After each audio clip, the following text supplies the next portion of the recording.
The fascination with tiny homes is on the rise. Now, if you're an investor, pay close attention. I'm going to break down one of the most popular tiny home communities in the Central Florida marketplace. And as we all know, affordability in Florida and markets all throughout the country are having to get more creative as it has become more unaffordable than ever to own a home. And sadly, the square footage of one of these properties can go up to $200,000 for a property under 400 square feet. Today, I'm going to go into a deep dive of exactly how these neighborhoods are put together, what you can expect, some of the pitfalls if you're looking to buy one, and also if you're a real estate investor, I'm going to share with you exactly all of the ways that you can make money from a venture like this and probably somewhat low cost to start. But again, I'm going to take a deep dive in one of the most popular tiny home communities in Tampa. With that being said, but ahead of that, if you'd be so kind, subscribe to the channel for more news in real estate, smash the like button, be a great way to support this content and help others see it. Now, folks, what is a tiny home? You can see here that these properties are somewhat narrow in nature. That's because they probably were pulled in on the back of a trailer and then dropped on a lot. Now, most of the properties in this community I'm going to showcase for you today are actually smaller than 400 square feet. Now, a quick search in my area of Orlando, there's multiple offers for you to come in here, find a tiny home builder, pick out your model, and then ultimately have that property brought in on the back of a trailer that you would even pick out and determine whether or not you wanted that thing fixed to the ground or left on wheels. Now, what caught my eye this weekend was I saw an article in the Daily Mail about inside the Tampa tiny home community now open to renters.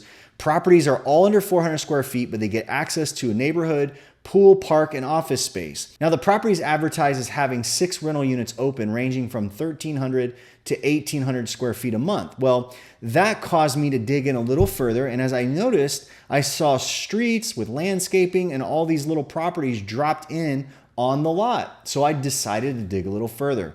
And I actually pulled the developer's information and found where they built these properties. So right here, you can see Escape Tampa LLC actually still owns all these properties. Now, I did a little research on the developer, Escape Tampa Bay, and this was built by a company that calls themselves Escape or Escape Homes. And their idea of an escape home is a tiny home built in a neighborhood. Now, I was led further to this idea of the Village and the Oaks. So they built this entire lot up and they put 30 tiny homes inside of this lot that they purchased. Now get this, folks, this lot that they developed this entire community on, it actually is a little larger than this particular parcel that I've pulled up, okay? So the parcel I have right here in front of me only shows this back end piece of property. And as you can see, if we go back to the actual home map, it's not just the back end Oaks and the Village, but they also own this piece of property here off the front at the bottom of this image, which shows an office for the manager and it shows a pool and some other areas that are shared in common, most likely. Like right here, there's storage and some parking off to the front. Now, folks and investors, get this. Now, this piece of property that I have the majority access to up on the Hillsborough site right here, this is 1 acre from what I can tell. Now, this is probably 1/3 of an acre, maybe a half, but I highly doubt it. So this entire property is comprised on 1 and maybe 1/3 acre. Now, as I go back and I delve further into how this developer put all this together, because we're really going to kind of put it out there for everybody to know exactly how they developed this thing. Look at this. Number one, they have a building. Now, this is called the office, which we saw that there. This was only 100 square feet, so it's a tiny space. The next, they have what's called the clubhouse. Now, clubhouse, folks, sounds like this massive area where you can just hang out and do all kinds of things, right? For a neighborhood, it tends to be an extension of common area. This clubhouse is only 126 square feet of heated area. Now, folks, that's the size, both of these properties, the bedroom and the so-called clubhouse is the size each of a bedroom. The other thing that I noticed here is that the code for the property is listed as an average mobile home park. So the one thing that you need to understand that's really, really smart about this investment is the developer came in, bought an acre, then probably bought the third. So he has this entire spot right here. All of this acre is still in the developer's name. So even though the developer sold these properties off, which is what I can tell, it looks like all these properties of earlier, which I had images of those properties, They were under 400 square feet, and all of them were sold, I believe, in a range from $95,000 to upwards of about $195,000 total. Now, I scrolled through and did some research on exactly how the builder is doing this. So they built the roads, they put this little infrastructure in, which is most likely just a manufactured spot, dug the pool, probably 70 grand on that if it is an in-ground pool that's nice, and then started bringing in 30 units of which to sell off. Now get this, folks, when the developer takes this property in all 30 units, they did not have to subdivide this property. There was no zoning work done like a typical builder has to do. The builder just has this entire piece of property. It might have been a mobile home park in the past, but for some reason, I think they have some kind of zoning that allows for a mobile home type zoning use to be allowed. Hence the idea of dropping 30 separate modulars that are under 400 square feet on each of these places. Now get this, folks. 30 modulars that they sold for around 100 grand to upwards of $195,000 each. The interesting thing, they sell the building, but they do not sell the dirt underneath, and they rent the dirt back to the person they sold it to at a range of $575 to up over $700 for each plot around this property. Folks, these folks are bringing in gross over $20,000 to all of these owners in the properties. Now, the second thing that I noticed is how they sold them. They basically put them online and said, hey, all these properties are first come and they're first served. If you're interested, you email us which property you want. We'll send you the documents, and then we expect you to wire the money to purchase your property in 24 hours. So most likely this is similar to vehicular sales, where you have this process of, here's the car, come buy it. I just purchased one from Carvana. I actually did not get to see the car in person until I'd already signed all documents to close. So in this case, they most likely sold all of these with very little hassle, showing a few of them here and there. But the next level we see, folks, is now these properties are going to rent. Now, coming back to the front of this, it says Tampa Bay has opened 6 rental units ranging between $1,300 and $1,800 a month. Okay, so if you scroll down, a lot of these particular owners purchased these properties in the range of $130,000, let's say, for one of these buildings that's 300 square feet. Again, this is this, 300 to 400 square feet, folks, is like the size of a hotel room. I mean, it's not a massive space. It's very compact. There's probably some of these that are a little taller, which leaves it to vertical room where you have loft spaces and things of that nature. So it's essentially very similar to these kinds of Manhattanization type things where you have tiny vertical spaces that go up.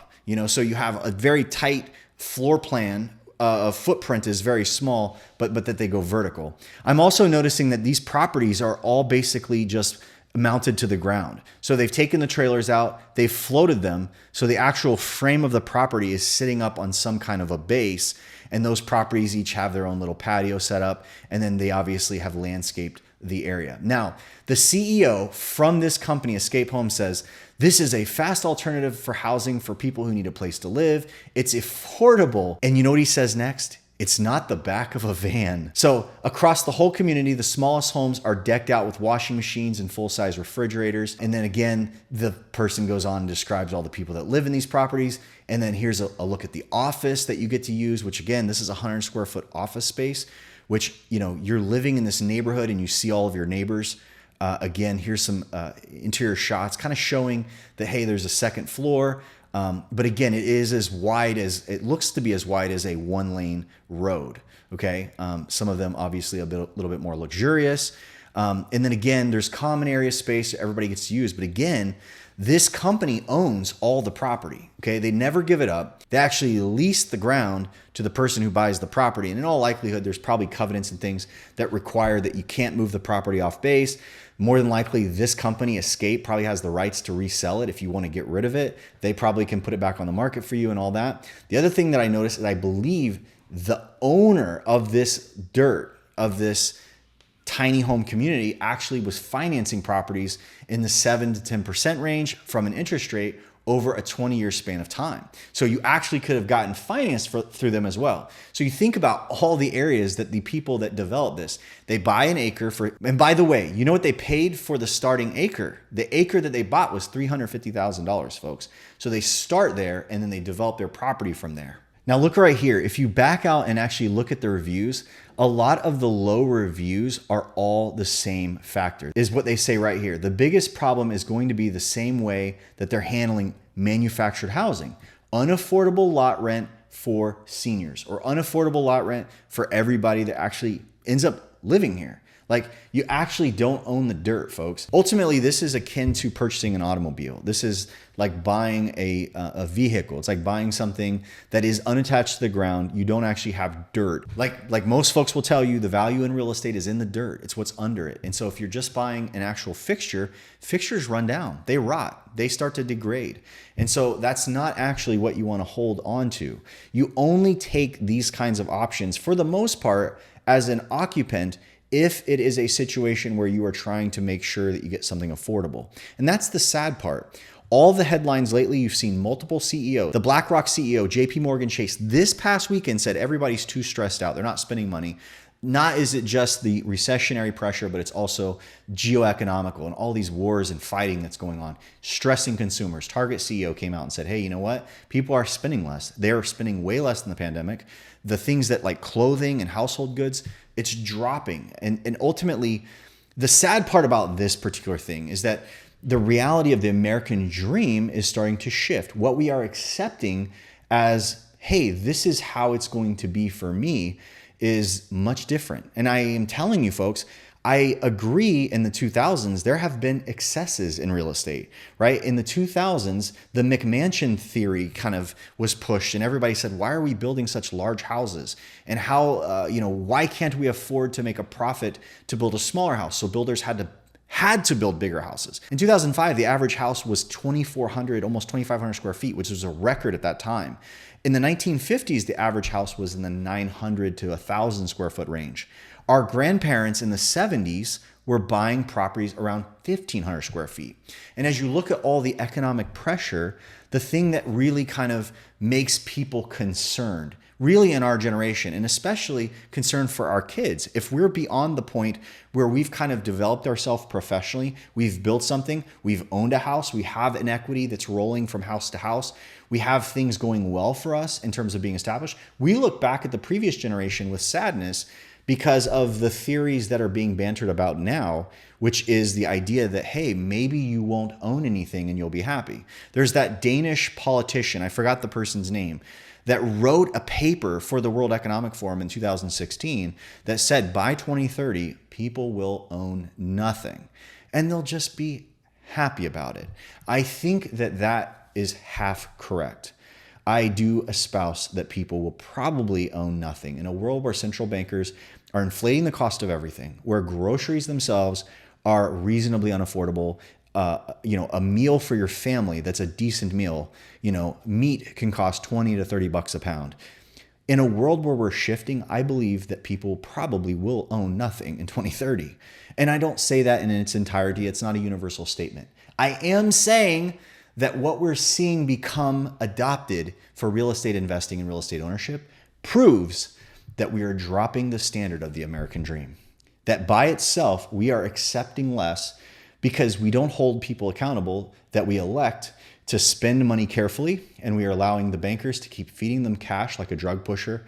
And essentially, inflation continues to spiral. But I may be wrong. That's where I want you to come in and tell me in the comments below what you think about all this. That's it for now. Thanks for watching. If you appreciate great real estate news, smash the subscribe button. And as always, give the video a thumbs up in a huge way of thanking me. Drop in the comments and tell me your thoughts. That's it for now. Thanks for watching. We'll talk to you in the next one.